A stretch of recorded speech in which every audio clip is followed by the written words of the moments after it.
আম্মাজান খাদিজাতুল কুবরা রাদিয়াল্লাহু আনহা ইন্তেকালের ঘনিয়ে গেল। মা জননী নবীজির মুবারক মাথা দিয়ে উনি কাঁদতেছিলেন। নবীজি বললেন, খাদিজা রে, কি জন্য তুমি কাঁদো? বলে, হুজুর, জীবনের সুখের দিনে দুঃখের দিনে আমি কাটিয়েছি, খেয়ে না খেয়ে আমি আপনার খেদমত করেছি। এই মক্কার জমিনে আমি সবচেয়ে বড় ধনী মহিলা ছিলাম, আমার চাইতে ধনী মক্কাতে আর কেউ ছিল না। ইয়া রাসূলুল্লাহ, আপনাকে পছন্দ করে আমি শাদী করেছি।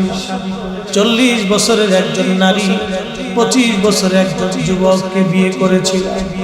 হুজুর, আমার জীবনে কোনদিন আপনাকে আমি দুঃখ দেই নাই, ইয়া রাসূলুল্লাহ, আমার জীবনের সমস্ত সম্পদ আপনি দিন প্রচার করতে যে সব ব্যয় করে দিয়েছে।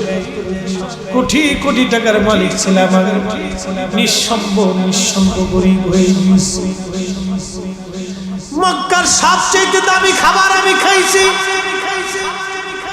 দামি পোশাক আমি পরেছি, দামি ঘরের মধ্যে আমি ঘুমাইছি, দামি বিছানায় আমি শুয়েছি।